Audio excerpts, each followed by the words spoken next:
Lebih kuat Yamato atau Zoro di One Piece? Roronoa Zoro sering terasa sebagai petarung terkuat kedua di topi jerami.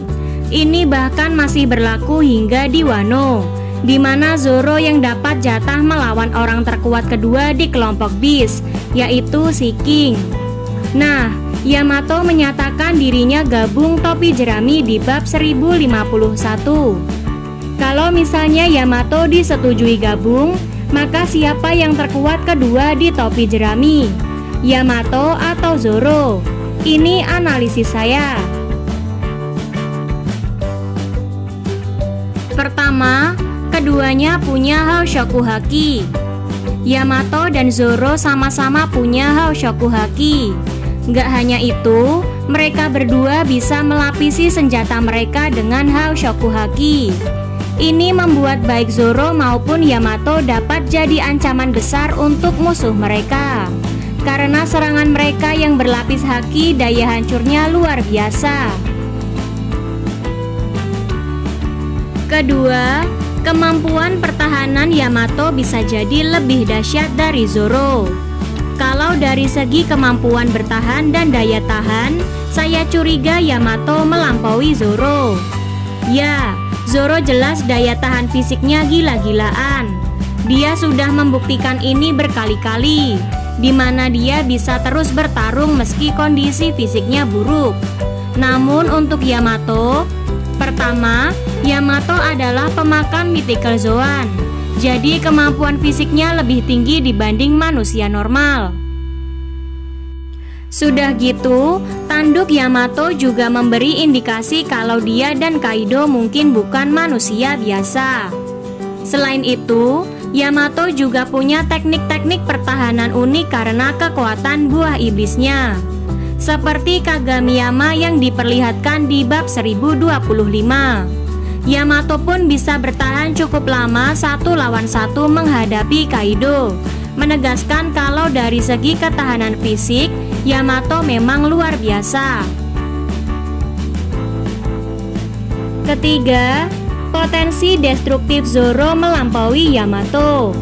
Sementara Yamato dengan efek Zoan serta kemampuan buah iblisnya memiliki kemampuan bertahan luar biasa, ada indikasi kalau potensi destruktif Zoro melampaui Yamato.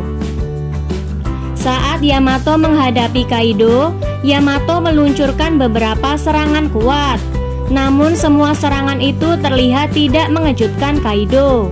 Serangan Yamato yang paling berpengaruh pada Kaido tampaknya adalah serangan di akhir bab 1025.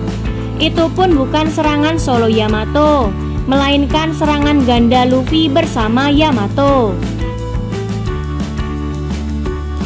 Gimana dengan Zoro?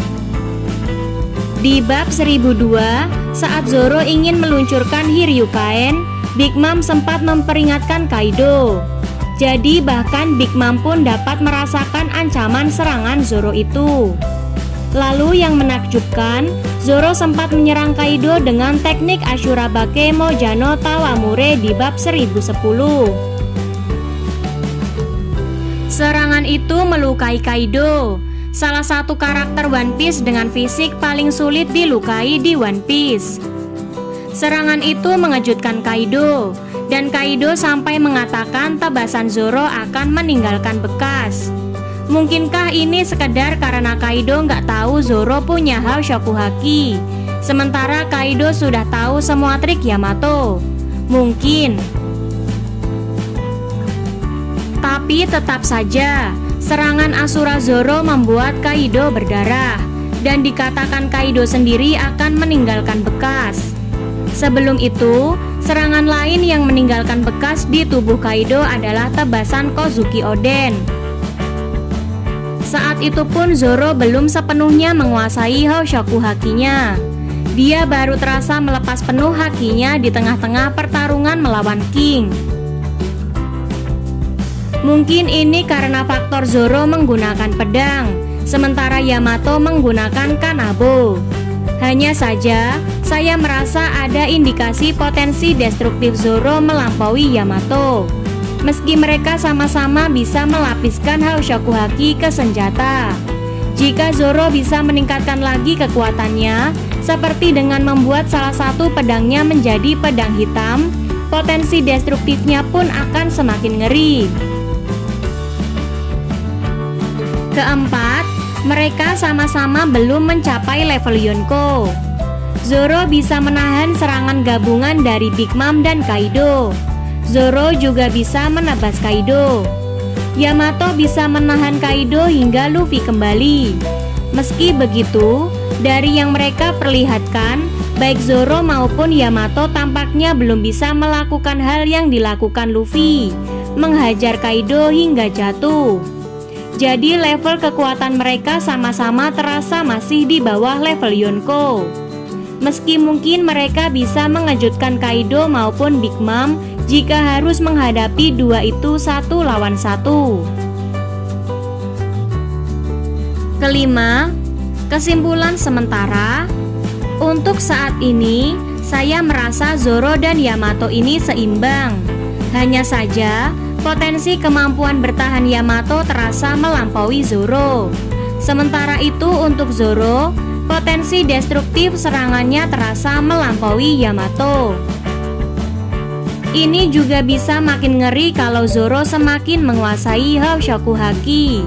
Apalagi kalau Zoro bisa menemukan cara untuk membuat pedangnya jadi pedang hitam.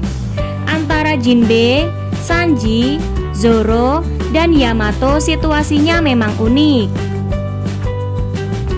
Mereka terasa seimbang dan masing-masing memiliki keunggulan sendiri yang membuat mereka semua berpotensi disebut sebagai nomor 2 di topi jerami. Tapi kalau kita bicarakan hanya antara Zoro dan Yamato, jika kedua orang ini diadu, saya rasa Zoro akan bisa menjatuhkan Yamato. Jika Zoro bisa menebas Kaido, maka dia seharusnya akan bisa menebas Yamato. Kalau menurut kamu gimana? Sampaikan di kolom komentar. See you on the next video.